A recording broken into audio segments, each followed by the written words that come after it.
Shalom, shalom, bonsoir, bonne année, bonsoir, bonne année. Bonne année, bonne année. Yesu, Massia, alors on a Pascal. Amen. 3, 2, 1. Voilà, bonne année, chers auditeurs, pardon, que Dieu vous bénisse. Shalom chez vous, bisika boza nyonso bozo landa biso bien beaucoup landa biso après na kati ya chaîne na biso chrétienne la mère de l'espoir. Vous savez, la chaîne où ils ont fait vivre et bateau, ils ont payé ça sous bateau et liquide. Ceux qui ont 2022, ou bien qui sont liquide en 2023, où ils ont communiqué et liquide wana na kati na bonzambe parce que Christ en nous c'est l'espérance de la gloire. Voilà, je suis bel et bien votre humble servante, la sœur Benita Bentou Molomingo, BBL étoile salvatrice Toza Awa, na émission ya Messiah. Peine de vie, où il y a papa la biso, le pasteur Salomon, Proverbe 30 et 30, les lions qui ne reculent jamais devant qui que ce soit, évangéliste Didier Song. Ya yewana awa lelo na bonne année pour na koye biso na thème nene o nzamba pesi 2023 année de la deuxième gloire, de la seconde gloire. Pourquoi cela ayoki nini nzamba ebisi nini makambo nini amoni malobeza ya yenga na zakara awa pona kopose mituna yo poza na ndako landa biso na miso ya molimo yoka biso pena na matoi pa molimo po bénéficier la grâce oyo nzambe atie kati na ye parce que nzambe aloba pamba te soki nzambe alobi se ke makambo moko ezali makambo moko ezosalema partager bengisa pe bandeko parce que oyo eza 2023 Proverbe 30 est-ce qu'a changé? Proverbe 30, est-ce que Zaka Nina en 2022 ou bien a changé? Ni on zamba yebisiye pour na thème oyo seconde gloire. Toke koyambaye, merci na bino bozala toujours fidèle, merci na pasteur Dieu donné pour na opé sa biso esika pour na voir de la part du Seigneur. Bonsoir pasteur. Shalom, bonne année. Bonne année papa. Bonne année na bande ko na so na ndako. Papa toyokana ki noir et blanc ba bandi toyokana ki. Molimo. Yo so ko déjà na molimo ya Proverbe 30. Na yezo déjà bandaka na papa. Boni kasi année 2022 l'équipe papa, année 2023 to koti. Ozomone na mo déjà ndeni yoza mosala nzambe bomona ba batuna bomona makambo na miso ya molimo. Ozomone na mo ndeni ou bien nini message nini okoki bon étudier leçon yoko sala pour 2022 ko eliki avant to kota na révélation 2023. Bon 2022 eleki ezaki année moko ya makambo nango ya ba monter les hauts les bas. Na Manchester to père de Baniba lebele basi bazotikala ka Baniba ba okufa na Manchester to découvrir mitema mabe ya bato ebele bato vuma baza na kati ya molili ebele et Nzambe asasi kono ke na 2023 bato nyonso to oyo bazosala baventure mingi baolia pao donc otika biso parce que kana Nzambe ekita kono. Merci to comme en 2023 on ça message nzamba mais to somi na 2022 na mono tumbo lingai ngana ndike kwa ni yo tumbo na kangolo bike ba papa bazo kufa mingi ba mama bazo tika la siko biso même tozo boma ba papa o mele nyomi ko lo bani ko la ngola na ko bino biso kufa na bino ya biso so yo comprendre na ndenge mwana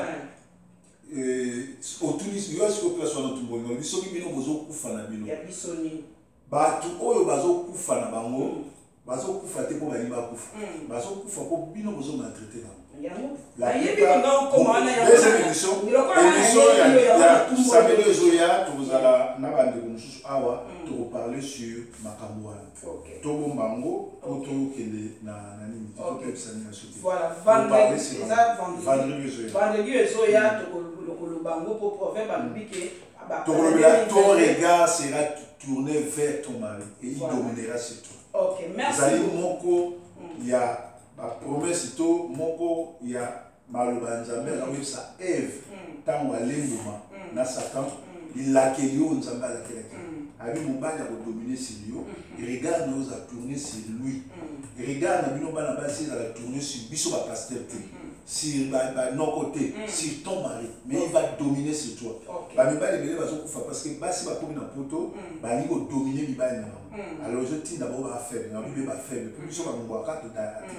Na mana na père na so fait na 92 ans. Bon na mana na 92 ans, ba 86 ans c'est bon na OK na problème là. Merci beaucoup boyoki pasteur Alubito le bilan a témé à Betinga déjà le makasi. Tous les élèves vendredi prochain pour na awa bien ni tous les anga bien les ala pasteur. Merci beaucoup. Et ça étude bien constat pour le pasteur Asali ko la musana nzambe pour na 2022 qui va papa va kufi egele ko li kaba mama pe batu tema ya batu vraiment talisami mabe makasi sikoyo wana ezali oyo constat musana nzambe Asali.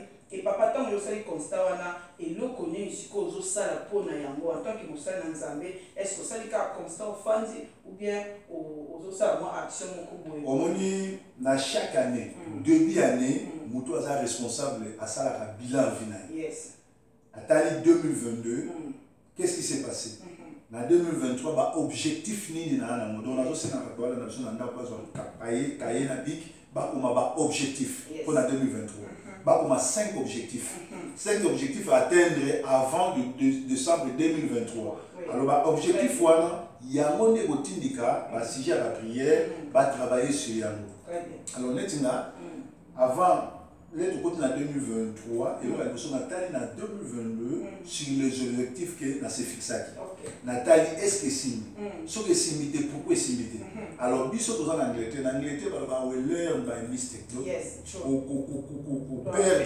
échec ezali isumuté il faut échouer mais kotika la échec te kotika la kaka na kati ya kolela te soko échouer il faut vendre otala pourquoi ça n'a pas marché au contourner ba erreur nyo surtout oyo salaki pe au move on OK liboso ko mona aussi matin ça dit il faut que banana na ko boni sala na so tousser ya ngo moni mama tanga ba bilo be na mona na lité le mes après final les gars en direct na bimanda mama ni zo sala c'est na zo tousser ngoni misanga vraiment na zaki bien te mais na za obligé ya koloba donc il faut que ça la bilan il y a faut passer au coxi 50 ans sauf coxi 50 ans aux assuns na temps et là au vivre tout train à 35 ans mutu toi coxi 50 ans a comme na kaele ka train à 35 ans donc mutu a train à 35 ans via ça na il faut pas noter la so na kufi ba na na tike ba oni ba okundanga wapi net na ko déjà na so ba faire na so bon sa place okundanga donc na ça déjà programme na so ba mo testament mungo na okufa batienga na tso na okufela awa batienga na morgue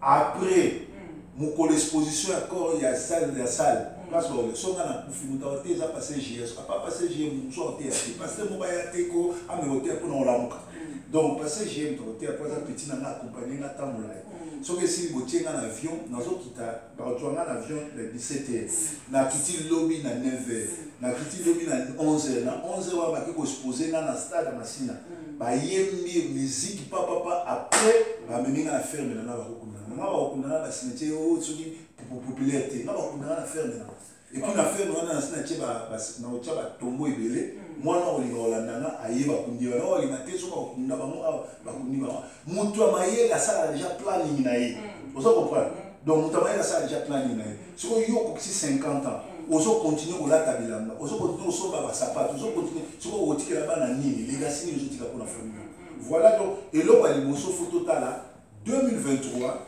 et l'objectif ni wana ça là 5 objectifs na kata 5 objectifs wana banda ko tia on a prié pour ici voilà et là on ngana ba pour na merci beaucoup dans la constat yo sali pour na ndenge ba papa bazo ku famille na ndenge pe ba comité mamabe donc yo c'est que tia on peut na prière zo banda ja ko bonde la pour na ngo papa bon on est exemple ka mususu exacté ba tu ba continuer okufa nazo la kabilo pe ka neo yo ba tu ba okufa ba kamité ya mando ba bongo mate ba okufa parce que ça frappe Tanzanie omoni tolobeli année 2023 eza année il y a deuxième gloire pour l'année nazo ba na Manchester ça fait 20 ans en Angleterre plus de 20 ans na boto 33 ans na ville à Manchester eza ville moko evandi kati na molili makasi kati ba wana makamuzamba talisi ouais kati na molili makasi bandoki bazaka na l'église te même na communauté même na quartier bato belé ba batamité mabe ba sangana basala ba groupuscule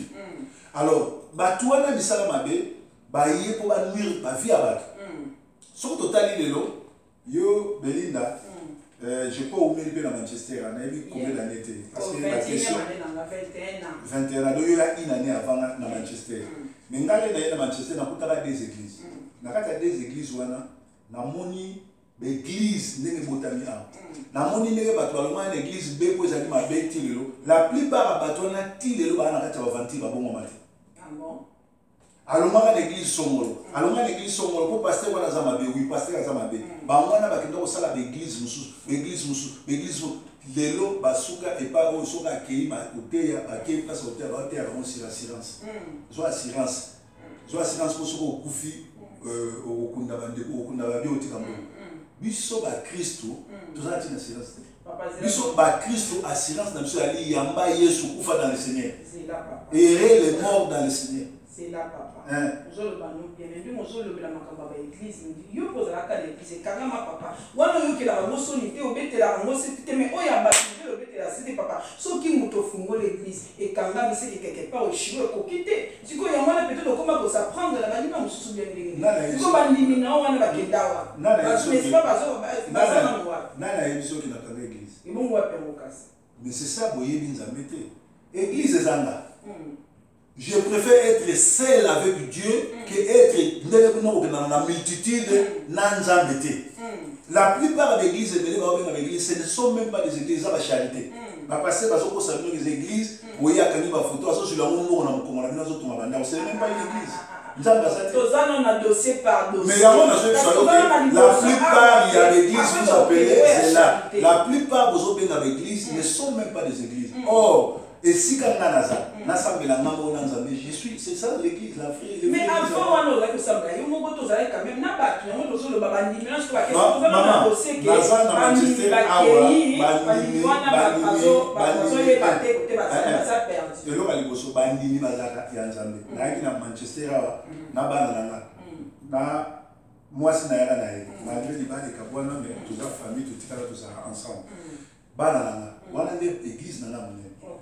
ceux qui n'ont pas le lot que banini au bassemblé le pas dans bako que na l'église musuto ni matenga na terre naza moko ba meilleur prédicateur ya na Manchester te pour Manchester ça na C ya Angleterre naza moko ba meilleur prédicateur so to za deux prédicateurs parce que ça naza moko ba premier so na les premiers te na deux bato ba terre me pas na bako que place musuto banini mali ndape église kana matenga ngane na kana église na kana église quoi parce que na toma ki na ba problème na ko continuer au semble la tête ceux qui montent mananga ils a besoin na ko continuer au semble la tête ceux qui n'ont entre 4 avions on s'en comprend mais j'ai continué à faire les Dieu na zo travailler online dans une église online tala matin na terre dimanche passé ils ont déjà plus de 120 personnes bataille parce que yo que l'église ba 20 personnes na terre 120 personnes qui prêchent bien wana ndio sana avantage siko na ina tunelo moko yes papa est-ce yo mutu akosomba yoji ya mama mutu na magasin na mutu asombi online bazo balati ya mama mutu papa mais il ça balati ça dit tous na église mususu ça online na nazo travailler l'église online OK c'est bien et puis à Manchester pour ça il met l'association na passer dans la site aux 8 places OK donc Kalami était bon la fiche bonbon félicitations les amis otuna siko bozamina mibale nana oza pasteur nana oza yango ngena ko déjà parce que je suis quand même payé et si quand il bandini pe baya pe kotala musala ngeli biko musala so eza différent na bandeko oyo ba collègue oyo oloba ke bango basaka musala malamu te mais ça très différent so kamba wana papa ta muzo nani sikoyo akozali kolo donc leadership exemple pas nani ah autre question tanga bien la Bible Yesu na ba économie ba les églises sont toujours dirigées par un pasteur ou un évangéliste. Dans un travail en Bible. Donc l'église est mais dirigée par deux personnes. Un évangéliste ou bien un pasteur. Donc pasteur dans la Bible, on a la pasteur église, on a l'évangéliste église. C'est très bien. Donc nous avons je le parce que vous s'accordez. Pour ce qui vous tambourez. So quelle église? Comment l'église pasteur à Zaraye Mogo à travers là tout nous avons pasteur fois à la pasteur Ali évangéliste dans quatre évangélistes un évangéliste à la ministère ou soit apôtre à l'apôtre toi un évangéliste parce que un évangéliste ça a le message de la grâce de mon un apôtre Gloire à Dieu, papa. En tout cas, parce que évangéliste Didier Songo na pasteur Nzambila bazu quand même ici quand il va la kufandi ça va pas te maté ya net na tanga Bible yeah pona ko lesa bango biloko kitoza makambo ko mona ka awa ezalaka limité po o eza télévision alors soko lingi pezo kota na bozindo oyo kamate ya oyo pasteur Nzambila te ya kana évangéliste Didier Songo tokobengisa yo prochainement bakoya na adresse awa bisika ni bazosangana yo ofani na ndako za na esika te okoya kosangana bango po pambolama na grâce Nzamba te kati na bango Nzamba pambola mi papa deuxième droit olobike na année oyo Nzamba tani soki batebele bakolia pao donc batebele bakokufa tina batebele bakokufa pona nini banani bakokufa eza ba oyo bazozwa comme Nzambe bazo utiliser ngo pona ko rançonner bato baluka tia bergerie donc tout le monde va faut pas passer ligne Nzamba obeta au salle l'église au lieu à l'église pour terre sambana ba sauver mais yo sala ngo comme charité comme obende la mbongo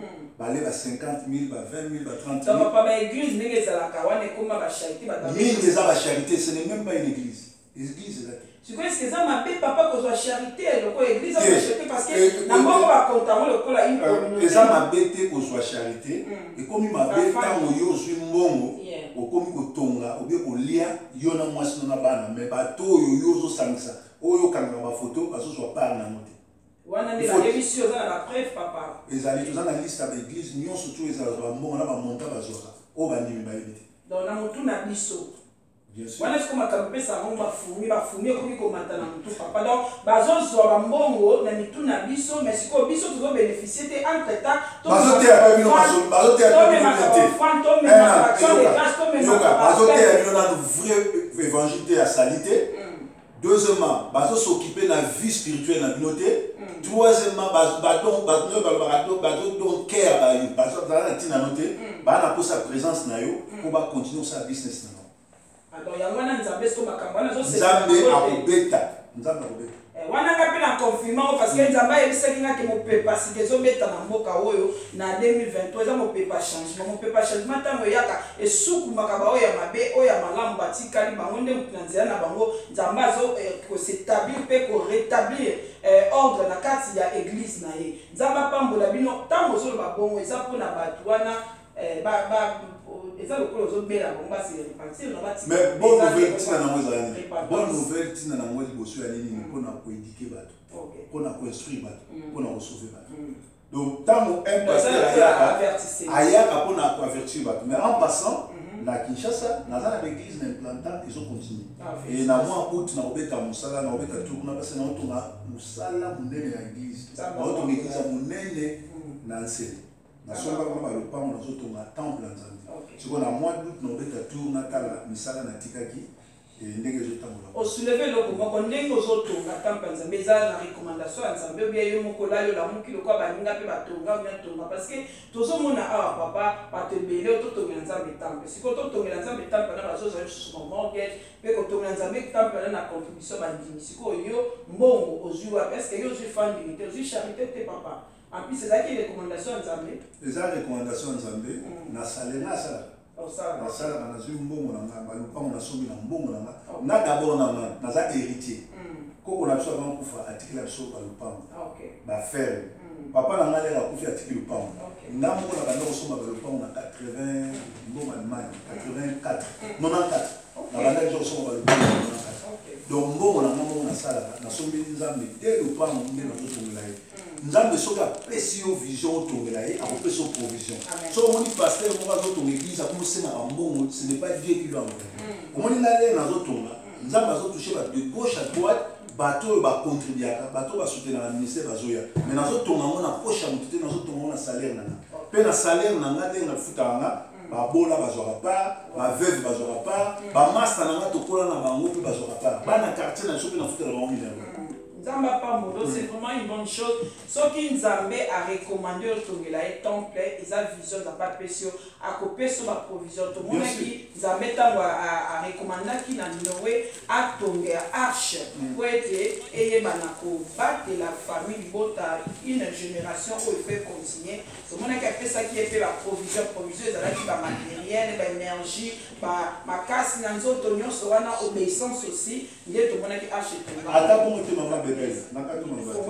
Tango Nzambe alingi batongele ndako ayebisi David yo oza moto makila obomimi otonga te abongiseli ye bamateriel mpe mwana no Salomo moto akotonga donc Salomo le aye kotonga akutaki matériel nyonso babrique mabanga tout ezalaki déjà donc soki Nzambe atie yo kotonga akopesa mbongo akopesa okoma kemander te obana kolelalela te notyaka to pression te tokovivre sous te tokolala bien te po ebebika defo topesa mo ça ne vient pas de Dieu. Soki Nzambe apesi vision apesa provision. En tout cas bandeko basali na Nzambe toyokaka Nzambe toyokaka na Nzambe totambolaka na koyoka pasteur na ngai ya Kinshasa nasomeli voiture nakomemele voiture oyo ya cadeau po azosalela mosala Nzambe te Nzambe moto atinga cœur na pambola ye na voiture po balobi moto azosala na mosala Nzambe il faut oyamba ye na double honneur il travaille il faut aza na voiture po baeglise ezali ya Masine yali ya Nsele yali ya Kingasani yali avant de parcourir l'église on a une émission dans le c'est ça donc très bien lobby très bien exactement que il faut yaka kosenga kabandi yote ya maloba na Nzambe salela Nzambe ye moko akututa mitema ya bato mona mondimi aye kopambola yo wana ndima ko ta mondimi ye moko ko kopambola yo na recommandation ya Nzambe akosala mona esengo nyonso tu metangu oyo zo ya kosenga bato kotia bato ba pression mondimi akopesa le malgré ye akomurmurer aye kosala pamboli te pona yo na pona ye en tout cas Nzambe Pambola biso proverbe 30 merci beaucoup sur ma bandeko na bonne année pour partager s'il vous plaît pour inviter pe bandeko tozolobela awa 2023 année ya deuxième gloire seconde gloire et ça message oyo proverbe apesi Nzambe pardon apesi mosene proverbe papa année ya deuxième gloire ezali pona comme pour la peuple de Dieu pour na yo moko message wana Nzambe lobi deuxième gloire na eza pona yo moko bi eza pona peuple de Dieu message wana eza pona bato nyonso bazobanga Nzambe message wana omoni premier gloire ebandi na livre ya Job na deuxième verset Nzambe basololaka na Satan na petit na alors soki Nzambe basololi na Satan yo mwana na Nzambe vino bebe Satan azoleka Nzambe atuni petit na nga Satan ndeni abivie Satan Abia somoni mosali na Job. Wana Job kidiba avani na ndaba zolia Satan basololi Satan oyo basololaka na Nzambe. Ndenge papa. Asa petit na ye. Ko ça va ça serviteur en Nzambe. So Nzambe nga pambola kotinda pe Satan anyonga yo ko batala ba juger motema na yo. A juger motema na yo soki parce que Bible dit celui qui persévérera jusqu'à la fin verra la gloire. Avant de la gloire, Nzambe fois tinda serviteur de Satan. Nzambe a chanté. So la salama on va méchanceté tinda la Satan betana no petu na simba motema nete. Job azali na problème te, Job asali la Nzambe avec intégrité, mais a eu problème pour Nzambe na Satan ba décidé. Nzambe na Satan de to banalinga ba tongi Job. Donc Nzambe na Satan na so ba tongi yo osambwe. Mais sikoyo bien na yezali. Soka nango soko persévérer pour mona deuxième gloire. Amen. Nzambe ayebisi Job, ayebisi Satan, le moni petit na Job. Yo na Satan lui a vieux. Azolinga yo po yo pambola. Boto la eka ba bien. Yes, bona Satan les a intérêt. Donc je m'adonne à Nzambe la intérêt. Ya moni nga na zo pekisa bato ba kenda na l'église, to sambela pona zo mukanda. To sambela pona nazo musala. Non. Tosambelaka te po tozwa mokanda tosambelaka te po tozwa mosala tosambelaka te po tobota tosambelaka po tosauve ame na biso parce que na se ya mokili toye kojouer match ya qualification po te mokolo na suka tokota lolo tosambelaka te ngai soko na gene mpo nazwa mbongo na gene mpo nazwa mosala na mosala mote alobi ne vous souciez pas des lendemains, laissez les lendemains se soucier d'elle-même. Moi, dans Nzambe, surtout, lobi na yo ya ngomoko koluka kolia nini okomela nini okolata Yes, amen. Amen. koluka moto ya moni batebele likolo koluka kolia nini akolata lobi asa lelo basibikisi Bakoti baloge. bana mibali aza pasteur olimisanga bimama makila kwa mona mwasi ba pasteur aza pasteur aza pede aza pasteur à Manchester tout ça la moni balé Oh yes.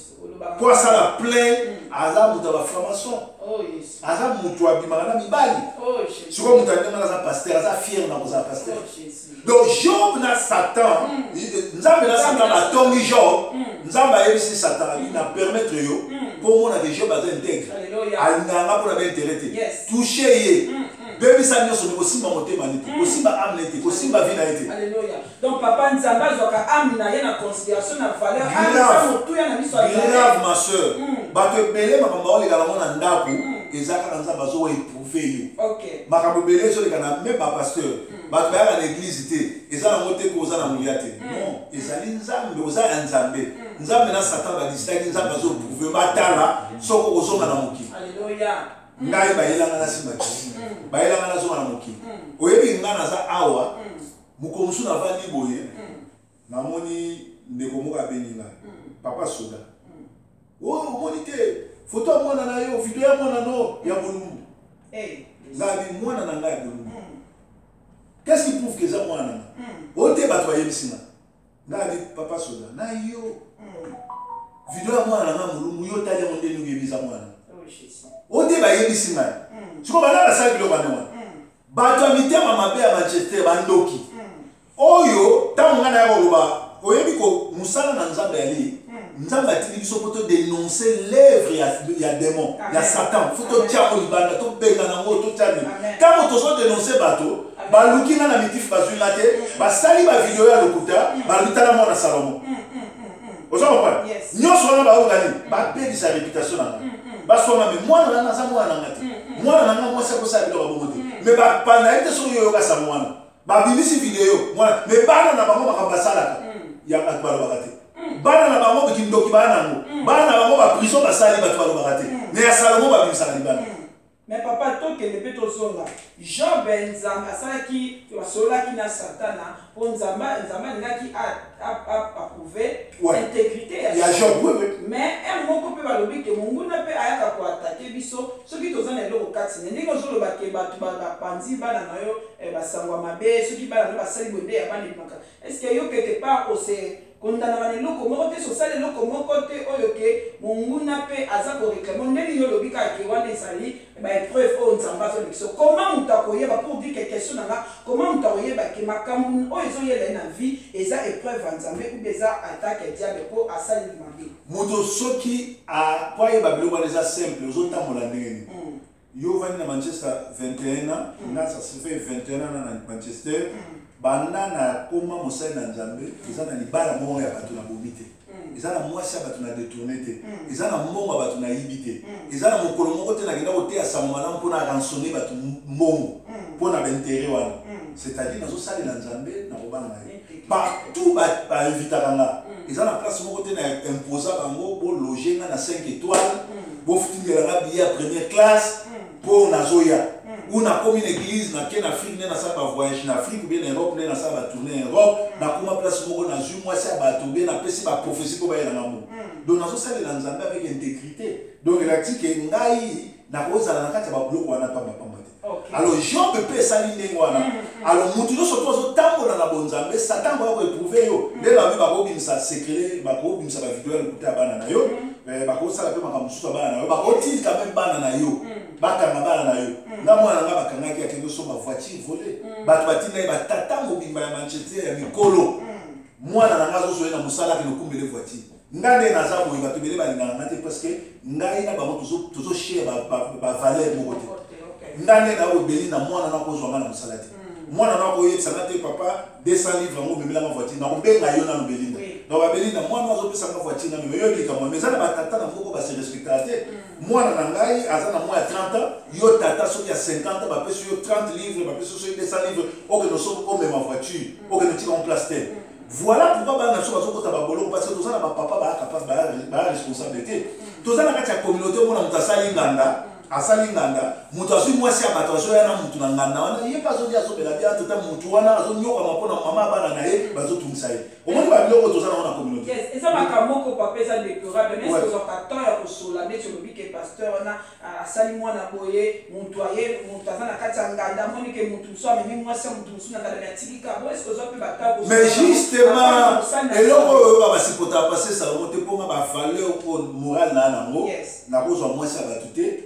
omoni nga le nasali divorce nakobala na afrique bana basi ebele baza na manchester batuli foti na bango bapase na bango nga na bolingo te et pourtant nakoka kobala na manchester awa nakotala ser moko boye azalaka bo mais totala pase na obima na nani yo obima na shege obima na moto aza na vale nga moto avale na otio na ndako na directement funaki notala ailleurs ozomona parce que bavaleur nanga nga na tangi na ekolo ya basango banda premier primaire na mwana officier militaire premier primaire na tangi na Kamobutu premier secondaire na gardien na tangi na Kamobutu premier primaire ti na 6e des humanités na tangi pa basango et puis na tangi na internat na zwa avion na internat na la kuna donc bavaleur oyo bapesi nga ezo permettre nga te mwana camarade na nga nalinga ye mwasi ya camarade na nga nalinga ye mwana camarade na nga nayiba na ye ezo permettre nga te alors tout autour na nga na olinga mpo omona biloko na te puis etant ke motu na nzambe so namoni biloko ndenge ofuna crie nango na ganga yamoni bato oyo baza na bavaleur morale na nga te bakosupporte nga te bon peut-être basupporta kote peut-être yo olio obanda nono kobenga les concernés bien la concernés okendaka na twamba mo ozoganga na twande te bango na média yango peut-être bakosupporte est-ce que banda kosala mosala na kuku naza mosali na nzambe ya lelo te j'ai marché avec Sonic Afout avec Kankenza bao baokamba église ya réveil moninga na mpaka na kati ya makambo ya nzambe so toke na Kinshasa bavie wana bakamba église ya réveil bavie nanga donc nakozala na kati na bango oza comprendre naza moko ya motu ayebi parole moko aza formé et puis atanga classe bible ezoba avant ye na likambo na télévision benga na moninga na yo je le fais tout le temps motu moko te na ye na likambo na télévision sans na passer par ye na bandari pa na ye soka yoki te na ye si 2-3 pasteur soka yoki te na ye na télévision eza bible elobi ndenge nasalaka toujours makambo eza biblique ozomona donc Job azwaki problème parce que nzambe aza kolinga tala acheke intégrité na ye lere sikoyo mwasi ya Job bacamarade ya Job na baninga Job bayeba si Job balobi non operde na mutu moko ferme kei bana bakufi biloko nyonso to ekei lakela nzambe mabe okufa na yo soko tangi na Job 42 banda na 7 tanga na moto na bosali lilete na nga na voiture na tanga te bien-aimé nzamba pambola bino bo partager s'il vous plaît bo bengisa pe bandeko oza na motuna tuna biso inbox Job 47 tokoyanola awa mosala nzambe akoyanola mpona lokumu na nzambe Job chapitre 42 verset 7 totangi mpona lokumu na nzambe. Après que l'Éternel eut adressé ses paroles à Job, il dit à Eliphaz de Théman, ma colère est enflammée contre toi et contre tes deux amis, parce que vous n'avez pas parlé de moi avec droiture comme l'a fait mon serviteur Job. Nzambe alobi na colère bato balobelaka ete sur droiture. Yo pasteur, yo moté, olekaka na l'église olobela nzambe na solo, yo ozobela nzambe na lokuta na superficielle pour beta bato mo. Nzambe ana kanda na continue. Merci, verset 8. Prenez maintenant 7 taureaux et 7 béliers. Allez auprès de mon serviteur Job et offrez pour vous un holocauste. Tellement.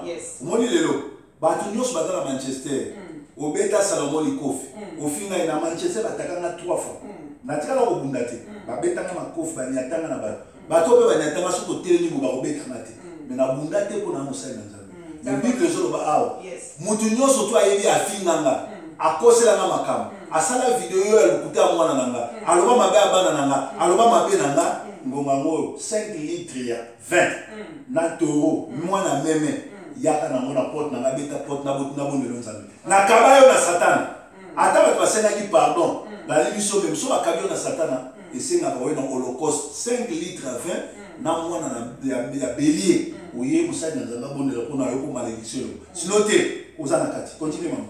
Ok. Job, mon serviteur, priera pour vous, et c'est par égard pour lui seul que je ne vous traiterai pas selon votre folie, car vous n'avez pas parlé de moi avec droiture comme l'a fait mon serviteur Job. Donc, Nzambe a traité Rabato avec folie, ceux qui ont traité Yé Mabé, ceux qui ont traité Mabé, il y a une deuxième gloire.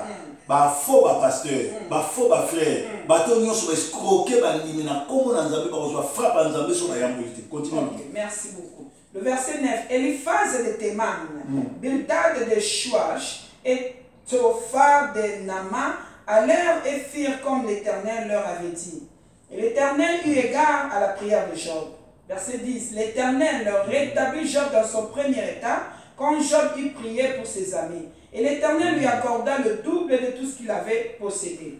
Au moment du deuxième gloire. Yes. Job na souka nango, nzamba pesi double ya ono sa possédé qui continue maman. Verset 11. Les frères, les sœurs et les anciens amis de Job vinrent tous le visiter et ils mangèrent avec lui dans sa maison. Ils les plaignirent et les consolèrent de tous les malheurs que l'Éternel avait fait venir sur lui. Et chacun lui donna un kessita et un anneau d'or. Pendant ces dernières années, Job reçut de l'Éternel plus de bénédictions qu'il en avait reçues dans les premières. Il posséda 14 000 brebis, 6 000 chameaux, 1000 paires de bœufs et 1000 ânesses. Il eut 7 fils et 3 filles. Il donna à la première le nom de Jemima, à la seconde celui de Ketia et à la troisième celui de Kérénapouk. Il n'y avait pas dans tous les pays d'aussi belles femmes que les filles de Job. Leur père leur accorda une part d'héritage parmi leurs frères. Job vécut après cela 140 ans et il vit ses fils et les fils de ses fils jusqu'à la 4e génération. Et Job mourut âgé et rassasié de chaud. Alors, il y a une communauté ils ont un bana, bazali kitoko ba bana Job. On a bana. On a Samantha. On a nani Sonia. On a Titi. Titi va bien les bogards de la semaine. On a Manassé, on a beauté à Soko. On a Sérouti en Allemagne, l'Allemand, on a beauté en Allemagne. Dans la bana, on a bana Salomon pour lui mobile aller. Parce que Job bana liboso ba kufa yani balenza ba pese bana kitoko. Donc na génération oyo bato tu ba osala nzambe na solo bato tu ba okelo nzambe génération oyo na 2023 nzamba ko peso makamba kitoko bana kitoko mobile ya kitoko voyage ya kitoko mwasa ya kitoko ndabo ya kitoko musala ya kitoko parce que olongi bitumba oyo oyango to bengi gloire ya deuxième maison. En passant, question pour un champion 100 livres à gagner. Pesa biso kombo ya bana Job nyonso. Première question. Deuxième question. Yebisa biso mwasi ya Job komone nini pe insulte nini nazali ko finga Job pesa na verset nini. Soko bengi na numéro nanga ou pesa la réponse aux 800 livres. Merci beaucoup. Dans 100 livres là, yo reçoit 80, maman Belinda reçoit 20. Merci beaucoup, pasteur Nzamba Pambola. Tant que tu as la seconde gloire, deuxième gloire, c'est qu'il y a eu une première gloire. Bien sûr. Qu'est-ce qui s'est passé la première gloire? Net nakati ya vi na yo be nakati ya ve nakati ya vi ya peuple de Dieu ozoloba. Et loko nini o esama ki na première gloire. Comment Dieu s'est glorifié? Ma kamini on Nzamba salaki après ce koto kende la deuxième gloire. Parce qu'on ne peut pas parler de deuxième gloire si tu as la première gloire. Qu'est-ce qui s'est passé la première gloire? Comment le Lengi Nzamba s'est glorifié? Quel est le message qui a été la première gloire? Et pour Nato Koma, la deuxième gloire. Au moment dans Ézéchiel 3,16, Bible zoba, quand je dirai aux méchants, tu ne mourras, si tu ne l'avertis pas, si tu ne le parles pas, pour les détourner du méchant, de sa mauvaise voie, Dieu va me condamner. Dieu te condamnera. Biso za la sentinelle. Nzamba tie biso la sentinelle pour annoncer dans la méchant va détourner ma voie là. Parce que va passer Salomon à Kanda, passer Salomon à Mutmabe, tout non. Moi il a biso so va biso toute vérité, ba le go fingi. Mais il a fini en tout parce que Nazar bien instruit qu'on a bien indiqué. Alors la gloire il y a première maison, et ça toujours une Kanda. Tout à qui pour tout à Afrique, tu as la Bambounda. Première gloire, ils ont aussi mon candidat. Deuxième gloire, au Congo, autant dans la voiture. Troisième gloire, au Congo, voyager, au Congo de France, au Congo de Mini. Où est le Souki? Où est la gloire pour éphémère? Na Kinshasa paix, ban ministre de la poto. Doit y avoir où mais là, on va dans la vacances, on va dans un hôtel, il y a 5 étoiles. Et ça, la partie là-bas, on va congé, on va Dubaï, on va grafter.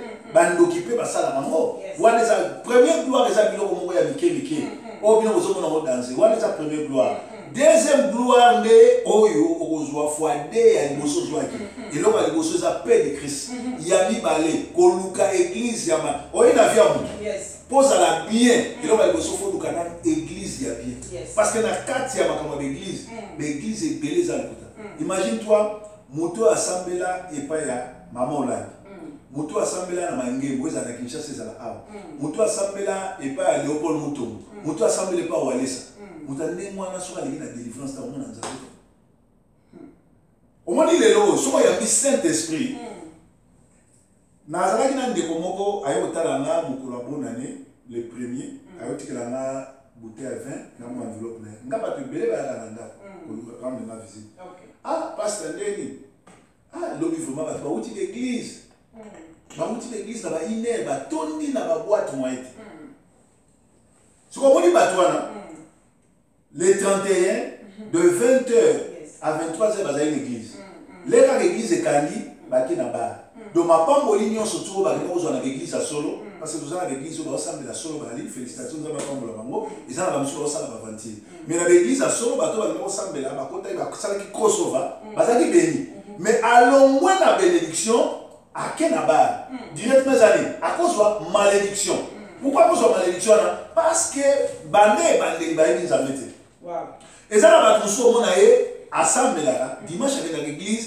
mais kota na kati ya voiture na ye musique ya mokili na mokili donc abongwana nanu te eza na bato mosusu mpe asambelaka na ye mais na kati ya voiture na ye azoka musique ya Thomas Lokofe azoka musique ya nani Moïse Mbiye azoka musique ya Mike Kalamba baza badémon baa bagege azoka musique ya José Nzita azoka musique ya Marie Misambo bien ya Rick Misambo ce sont des démons badémoniaque mwana na nzamba solo akoyoka musique wana te akoyoka musique ya Ale Moloto akoyoka musique ya nani ba Deningonde kala akoyoka musique na moto otabomisa basi te oyo kona Matu Samuel te Matu Samuel ko yo a jamais musique ne posa lifelo po bandaka na bandana lifelo mwana na nzamba solo ayoka musique ya nzambe ya malamu yo ka soso ba musique ya Mike Kalamba ya Mike Kalamba eza nzambe te ozoka musique ya Lombo eza nzambe te bakuna nzela kala. Pasteur, merci beaucoup. Tokozonga wan tokoya wana. Mais tozonga non koto lobi que première gloire parce que tu as la deuxième gloire, il faut qu'on parle d'abord de la première gloire. Tant que tozo ba likamba gloire wana, sous-entend que ça gloire en Zambie. Tant que première gloire et deuxième gloire, donc c'est la gloire de Dieu parce que gloire à qui les alliés à Satan a fait ça. Donc tozo la gloire en Zambie. Mais tant que lobi que première gloire et sali ba voyage. Tiens, yo ba so mukanda surtout biso to ba na Manchester. Voilà mukanda. Première gloire là qui ba to belé ba zali na mikanda te. Biso ba misunga ba refla en Allemagne, la tiara mal avion Philippe Tiki. Ok, si vous voulez que Babiloko wana les a ba gloire à biloko Miké. Bien sûr. Si vous biloko on s'en va passer c'est ça appelé Miké papa. Ouais. Donc gloire en Zambie cause à Miké te papa ndemo lobi que de Miké. Oui, ça Miké. Par rapport à gloire ya Mukanda na gloire à Sali. Mukanda na so na kufi c'était ça sur ma valette. Mais Sali na yambi Yesu na kufi babi et ceux qui sont morts dans le Seigneur. Na quel endroit? Donc gloire ya Mukanda na gloire à Sali. Liboso ya Zali. Mais qu'est-ce qui fait que yo OK de comparer première gloire na bloc matériel, deuxième gloire na bloc na ça spirituel. Qu'est-ce qui vous a dit première gloire yo ko pas na tete. Première gloire c'est matériel, deuxième gloire ça Sali. Pourquoi ça la bongo? Dans le but que première gloire est matériel. Oui, au côté première gloire, mandat, ma voyage. Première gloire, tu es en Afrique, tu es un réfugié. Et là, tu as bien pour vendre dans le monde, il faut aller séjour. Nous avons appelé ça, nous avons ndoki. Nous avons assemblé là, nous avons assemblé là, nous avons appelé ça, nous avons appelé ça. Mais il y a un autre de gloire à ma casse. Vous comprenez? Il y a un autre de gloire à ma casse. Si on a bien les toyaki, liboso, les toyaki, tout dans la hôtel. Et ce hôtel, on a les lieux pour gagner un toujours. Et ça bien. Bon, vous pensez que la gloire de Dieu, ça se définit dans le comme Kilibanda, Kuba, Mikanda, mais vous pensez c'est là. Est-ce que gloire en Zambie, ça se définit dans le bloc comme matériel? Bien, gloire en Zambie, ça n'est pas Zambie, bloc comme. Tu sembles là pour l'année. Oui, tu sembles là pour l'année. Pour la coup, en Zambie, pour la coup, sans Zambie. Tu sembles là. On a une connexion en Zambie, en surtout. Christianisme et banda, Mokolo, Yesu c'est quoi? So Yesu c'est quoi raté? Le mal, il y en a là-bas.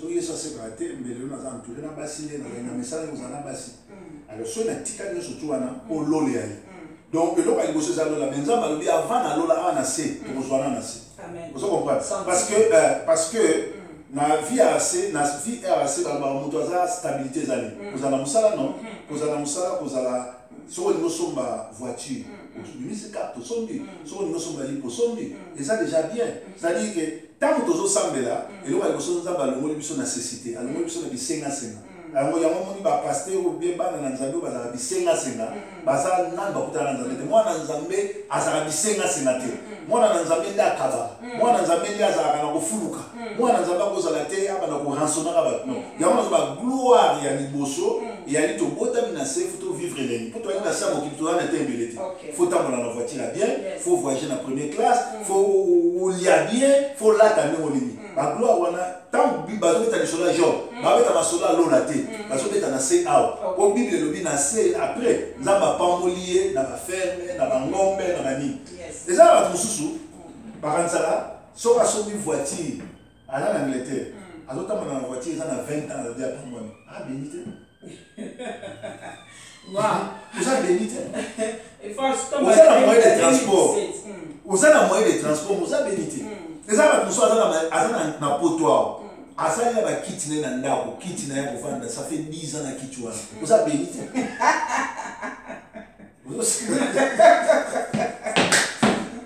moto mosusu asambelaka asambelaka kuka na ye lesho na ye esala 15 ans ye moko na Manchester aza na 20 ans kuka esala 15 ans tu n'es pas béni. Mais dans la vie, il y a des priorités. Quand même, si vous avez 20 ans et vous écoutez papa, est-ce que vous voulez que les gens vont changer pour qu'on a chaque 5 ans, il faut changer la vie. Mais on les a tous en mboka matériel. Ceux qui ont changé, na lola bilo wali musala. Tous on a même la priorité dans la vie objectif. À moi aux automates ou la Kinshasa. À moi aux sama mais sur aux automates, il faut changer rapport parce que nous sommes dans nos sambe là, quitter cette toboka, quitter ça le toboka, mais azo continuer dans plus de 15 ans. Non non non, vous en moi dans OK, merci beaucoup papa. Zamba pambolo mais tu mets katoye ba différence soit la première gloire la deuxième gloire. Nzamba pambola yo bandeko o bozali en ligne bo ce bozana mituna bo tuna pasteur Salomon Zana pour répondre. Papa siko to monique Job pona aleka de première gloire o to chiter la biso émission vous eza après. Avant Job aleka na première gloire à qui na deuxième gloire transition wana et salama kizaki facilité ya monde épreuve ezalaki wana. Donc est-ce que mutunyo surtout pour akende la deuxième gloire il faut aller comme épreuve papa. Oui maman, tout ça va or. Est-ce que vous avez or? Amen papa. Mutunyo surtout ya mi Yesu aza or. Or ils ont la formation na moto. Or ils ont la forme na moto. Pour or il ma forme ya bag. Moni bag na ngao za or ya mariage. Ils ont forme il est na moto. Donc moi na nzamba solo ba l'examen na ba épreuve. Même Yesu yemoko so okutana na olaxayo batobola ngai awa bato